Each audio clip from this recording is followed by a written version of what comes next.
Assalomu alaykum, qadrli futbol ishqibozlari, salomatmisizlar, charchamayapsizlar. Navbatdagi videoni yozamiz. Avgust kirib keldi va endi bo'ladigan, kelayotgan o'yinlar haqida gaplashsak yaxshiroq bo'ladi. Chunki jahon chempionati endi ortda qoldi. U haqda juda katta video joyladim, turibdi. Asosiy bo'limga qadab qo'ydim.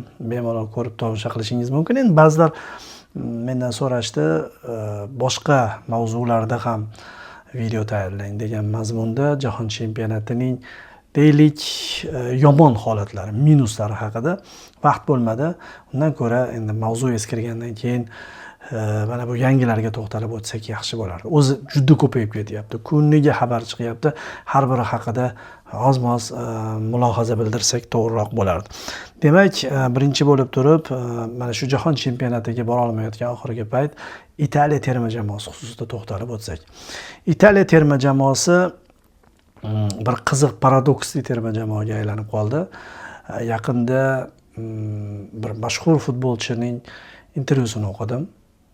Adashmasam shu Italiyaning oxirgi jahon chempionligida ishtirok etgan futbolchilardan biri edi. Mayli, hozir yodimda yo'q. Bu futbolchi kimligi muhim emas, balki 8 yoshli farzandi aytgan gap muhim.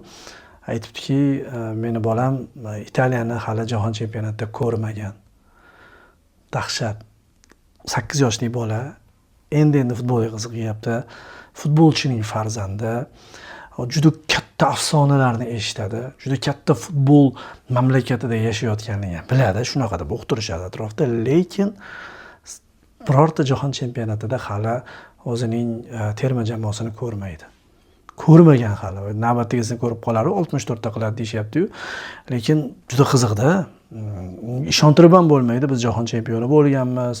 Italiya terma jamoasini ko'rganda dunyoning mana degan yurtda titrardi, oyog'i titrab tushardi degan gaplarga u bolani ishontirib bo'lmaydi. Italiya terma jamoasi haqidagi eng chiroyli, eng zo'r ta'rif shu bo'ldi nazdimda.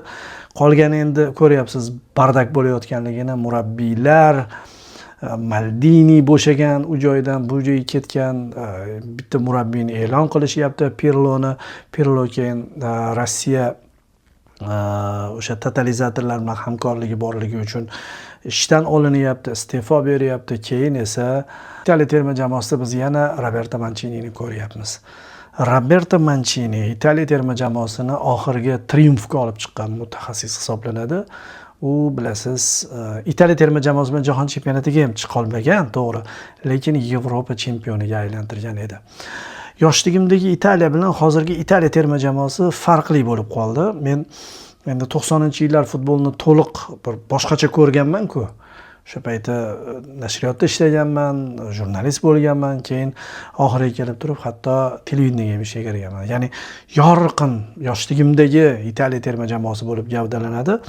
94-yilgi final, 98-yildagi o'sha Fransiya bilan kechgan uchrashuvga qadar kechgan o'yinlari Italiya terma jamoasi va Roberto Baggio. Roberto Baggio misolida men Italiya terma jamoasini o'sha paytdagi holatini tushuntirmoqchiman. Baggio Yevropa chempionatlarida adashmasam o'ynamagan. O'ynagan bo'lsa ham umuman qadrsiz bo'lgan. Chunki har 4 yilda u jahon chempionatiga zo'r taraddud ko'rardi. 86-yil o'ynamagan tabiiyki, yosh bo'lgan. 90-yilgi mundialdan boshlagan uyidagi jahon chempionatida va Baggio penaltilar seriyasida qatnashgan. O'sha Neapolda bo'lib o'tgan o'yinda Diego Armando Maradona terma jamoasi g'alaba qozongan, Maradona gol urgan. Baggio o'shanda ham penaltidan tepgan, gol urgan. 94-yil xabaringiz bor, penaltisi. 98-yil ham Fransiya bilan kechgan uchrashuvdagi penaltilar seriyasida Baggio ishtirok etgan. Ikkitasida gol urgan, bitta o'rtada finalda ura olmagan. Ana shu Roberto Baggio 92-yilgi Yevropa chempionatida, 96-yilgi Yevropa chempionatida, 2000-yilgi Yevropa chempionatida bo'lmagan. Sababi Baggio terma jamoasining ana shu har 4 yildagi sikliga tayyor kelardi. Bolonyada bo'lardi, Brecheda bo'lardi. Shunaqa yetib kelib jahon chempionatiga borardi va biz Italiya terma jamoasini Yevropa chempionati ishtirokchisi sifatida unaqa ko'rmasdik. Mana esimda o'sha 96-yil Germaniya Yevropa chempioni bo'lganida Italiya terma jamoasi qayergacha borgan hozir yodimda ham yo'q. 2000-yil to'g'ri finalgacha borgan. Finalda ozgina sabr qilib turganda chempion bo'lardi, lekin bo'lmagan. 2002-yili Janubiy Koreya terma jamoasiga yutqazgan. 2004 yana yo'q bir normal joyda. 2008da ham Italiya terma jamoasini Ispaniya chiqarib yuborgan. Endi unda yaxshi edi Italiya. Ispaniyaning penaltilar seriyasida yutganligini e'tiborga olmog'imiz lozim. Rossiya bilan o'ynagan keyin yarim finalda Ispaniya yutib, keyin finalda Germaniyani Fernando Torres tomonidan kiritilgan gol evaziga mag'lub etgan edi. 12-yil finalga chiqqan, finalda Ispaniya terma jamoasiga yutqazgan va mana bu oxirgisi. Endi Conte'ning terma jamoasi ham yomon emas edi, Yevropa chempionati 16-yil, lekin 20-yilgi Yevro o'zi 21-yilda o'tkazilgan. Covid tufayli ana shunda furor ko'tardi. Va qizig'i jahon chempionatlarida yo'q orada, 3 ta jahon chempionatida yo'q. Hozir mana yana Manciniga berildi va u terma jamoani Yevropa chempionatiga tayyorlaydi. Va ko'p ehtimol Italiya terma jamoasi yaxshi ishtirok etadi va Yevropada furor ko'tarib, jahon chempionatiga yana saralash bahslarida yomon holda borishi mumkin. Bu Yevropa chempionatiga atalgan Italiya bo'lib qoldi. Aslini olganda biz jahon chempionatlaridagi Italiyani boshqacha ko'rardik. Jahon chempionatlaridagi Italiyani ko'proq yaxshi ko'rardik. Ana shu Italiya qaytsa yaxshi bo'lardi. Ana shu jahon chempionatlarida porlagan Italiya terma jamoasining yorqin yulduzi, o'tmishdagi yorqin yulduzi menimcha himoyachilar qirollardan biri. Endi qiroli deb yuborish sal qo'rqinchliroq bo'lardi. Maldini bilan Barrezi solishtiriladi. Maldini kichkina figura emas, do'stlar. Maldini umuman himoyachi zoti borki, uni eng zo'r deyishadi. Lekin ana shu Maldinidan ham yaxshi edi deb ba'zilar fikr berishini o'zi Franco Barrezini qanaqa shaxs ekanligini ko'rsatadi. Qanaqa qo'rqinchli futbolchi ekanligini ko'rsatadi. Franco Barrezini hozir vafot etgani munosabati bilan videolari hamma joyda ijtimoiy tarmoqlarda chiqyapti. Ana shu joyda men ko'ryapmanki, Barrezi haqiqatan ham yildan yilga darajasi o'sib borib, funksiyalari o'zgarib borib, katta darg'aga aylanib borgan ekan. Ya'ni yoshligidan emasda, yoshligida u Internazionale klubi akademiyasiga qabul qilinmagan, akasi qabul qilingan va aka-uka Barrezi umrbod Milan shahrining ikki jamoasi haligi sodiq futbolchisi bo'lib yashashgan. Barrezilarni onasi bir joyda intervyu bergan ekan, o'qib turib onada shu Inter bilan Milan o'ynasa, Milan derbisi bo'lsa, shaharning yarmi yig'lardi, yarmi xursandchilik qilardi. Keyingisida teskarisi bo'lardi. Bu tomon yig'lardi, bu tomon xursand bo'lardi. Kecha xursand bo'lganlar bugun yig'lardi dedi. Biz hech qachon xursand bo'lmaganmiz, chunki qaysidir bolam baribir yig'lab kelardi degan ekan. Mana shunaqa bo'lganda Italiya futbol butunlay boshqa darajaga chiqqan bo'lgan. Endi hozirgi holatini ko'ryapmiz. 3 marta ham jahon chempionatiga chiqmaslik mumkin. O'zbekiston milliy jamoasi ishtirok etdi, lekin biz Italiya terma jamoasini jahon chempionatida ko'rmadik. Haligi mashhur futbolchining farzandi esa hali mana hayotga kelib turib videolarni ko'radi, dahshatli Italiyani ko'radi va Yevropa chempionatidagi furor ko'targan Italiyani ko'radi. Nega o'zi jahon chempionatida yo'qmiz deb hayron qoladi. U bolaga hech narsani tushuntirib bo'lmaydi. Hech narsani tushuntirib bo'lmaydi. Yevropa chempionati terma jamoasiga aylanib qolganini u bola endi qayoqdan ham tushunsin. Senga aziyat yetkazgan bo'lsam, rozi bo'l. Meni o'shanday paytimni eslab qol. Xo'p. Mana shunaqa Italiya haqida oz-moz gaplashib oldik. Endi O'zbekiston chempionatida bir uchrashuv bo'lib o'tdi. U haqida gaplashmasak bo'lmaydi. Hozir ayni pallada men mana shu videoni yozayotgan paytim Navbahor hamda Xorazm jamoalari o'rtasidagi uchrashuv boshlanadi. Kecha Andijon bilan Paxtakor o'ynadi. Oldingisini men Andijonga borib turib sharhlagan edim. Paxtakor bir o'yinchi kam bo'lib turib qarshi hujumlardan urib tashlagan, comeback qiladi deb o'ylashganda Andijon yo'q, yirik hisob qayd etilgan edi. Bu safar 0-0 bo'ldi va UFC bilan tugadi. Janjal, boshqa narsa. Endi shunaqa endi. Milliy chempionatimizning har bir o'yini jangga aylanyapti. Yaxshi ma'nodagi jang ham bor va mana bunaqa qizil kartochkalar bilan to'lib toshgan jang ham bor.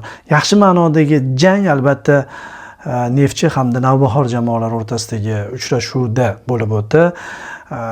Bu uchrashuv albatta Vodiy derbisi deganimizda har doim nimadir kutamiz. Lekin bu yorqinlikning asl sababi menimcha 3 narsa bilan bog'liq. 3 narsa bilan bog'liq. Birinchisi 2 yosh murabbiy va hujumkor futbol qo'yadigan mutaxassislar o'rtasidagi bahs bo'lgani uchun. Esingizda bor, Islom Ismoilov hamda Timur Kapadze birinchidan terma jamoalarimizda ishtirok etishgan. Turfa xil yoshlarda oxir terma jamoamizda ham jahon chempionati yo'llanmasini qo'lga kiritgan mutaxassis hisoblanadi. Temur Kapadze, Islom Ismoilov esa yoshlar o'rtasidagi Osiyo chempionatida qanaqa furor ko'tarib tashlaganini bilasiz. Keyin jahon chempionatida ham qatnashib keldi. Umumiy olganda jahon chempionatiga terma jamoalarni olib chiqqan murabbiylar o'zlarining ilk mavsumida yangi jamoalarida o'zlarini ko'rsatishlari talab etilgan edi va ularga qo'yilgan vazifa menimcha futbol ko'rsat, yorqin futbol ko'rsat, natija bo'ladi. Natijaga javobgar emaslar, faqat yorqin futbol ko'rsat degan talab bo'lgan shekilli, shuning uchun uchrashuv juda ham qiziq o'tdi. Bu birinchi sabab. Ikkinchi sabab, ko'pchilik e'tibor bermayapti, Tantashevning boshqaruvi. Tantashev endi baribir jahon chempionatidan keldi. Fransiya, Paragvay ishtirokidagi turfa xil taassurotlar qoldirgan uchrashuvni boshqarib keldi va tabiiyki o'sha mezonni qo'ydi. O'sha o'lchovni qo'ydi. Natijada ikki terma jamoa biladi-yu, futbolchilar sezishadi, hakam qo'yib beryapti. Bu yog'iga sola-sol va o'sha chegarada qizil kartochka olib qolmaydigan chegarada harakat qilishganning natijasida to'g'ri ikkita haligi ixtilofli vaziyat ham bo'ldi. Uni keyin Diyor bilan intervyuda Tantashev tushuntirib ham beribdi. Men ko'rdim, misol uchun qizil kartochka bersam ikkita vaziyatga e'tirozim yo'q edi. Ko'rsatishim mumkin deyman. Lekin u tushuntirib bergan-ku, Jamshidni oyog'ini qanchalik to'pga olib borgani va olib qochishga intilgani. Said Azamat, darvoqe Said Azamat uchrashuvning eng yaxshi futbolchisi bo'lishga asosiy da'vogar edi. Bunaqa darajadagi o'yinini men to'g'ri sekin-sekin o'sadi futbolchi, ulg'ayadi va borib Gattuzani ko'rdim. O'zbek futbolidagi Gattuza paydo bo'libdimi deb o'yladim. Ichkarilardan to'pni qabul qilib oldi va bu ham baribir o'zining murabbiyini topganligidan kelib chiqadi. Temur Kapadze mana Navbahor hozir Xorazm darvozasiga to'p kiritdi. Men videoni yozayotgan paytim bo'lyapti bu narsa. Demak, Said Azamat jang qildi oxirigacha, Gattuzo bo'ldi va haqli tarzda endi keyinchalik sahifalarga qo'ydi bu narsani. Alam qilgan ham, boshiga tekkan ham, ammo Tantashevning tushuntiruvidan keyin o'zi vaziyatni xolis qaraganligimizda ikkalasini ham tushunamiz. Men misol uchun Said Azamatni ham to'g'ri tushundim. Mana esimda Navbahor hamda Andijon jamoalari o'rtasidagi uchrashuvlardan keyin men aynan mana shu futbolchini ikkita xatosi Navbahorga qimmatga tushganini aytgandim bir paytlar. Va tabiiyki o'sha payti Said Azamatga nisbatan Navbahor muxlislarida qanaqadir e'tiroz paydo bo'lgan. Bari sharhlovchining gapi ta'sir qiladi. To'g'ri xatolar bo'lgan.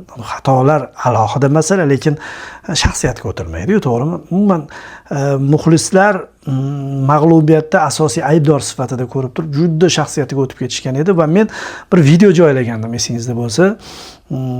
Men-ku u gapdan qaytmayman, u gapni to'g'ri aytganman, ammo muxlislarga nima bo'ldi? Muxlislar nima uchun o'zining jamoasi futbolchisini, jang qilgan futbolchisini, atayin qilmagan futbolchisini bunchalik haqoratlab tashlashyapti? Ochiq hayronman deb video qo'ygan edim. Shundan keyin munosabatlar o'zgargan. Baribir ta'sir qiladi, hamma joyda aylangan boshqa. Keyin izohlarni o'qiganimda ham Instagramida yaxshi tomonga o'zgargan edi. Gaplar baribir nisbatan ta'sir qilsa bo'ladi va hozir Temur Kapadze o'shanda Otabek bilan sharhlaganda finalda esimda himoya qilgan edi. O'zini shogirdida baribir yaxshi ma'noda himoya qilgan edi va mana Navbahorga kelib turib Kapadze hozir Said Azamatni eng yaxshi davrini yuzaga chiqarib beryapti. Ya'ni murabbiy hamda futbolchi kollaboratsiyasi ham muhimda. O'zining murabbiyini tanish, o'zining murabbiyini topish va haqiqiy ma'noda jangchiga aylanish Said Azamatning faoliyatida ko'zga tashlanyapti. Shunaqa bo'ldi. Tantashevning mana shu darajani oshirib yuborganligi, kurashga imkon berganligi uchrashuvni mana shunaqa yorqin o'tkazib yubordi. Menga bu o'yin bir paytlar o'zim sharhlaganman, Samarqandda bo'lib o'tgan, unda Ravshan Ermatov boshqargan edi uchrashuvni hakamlik payti.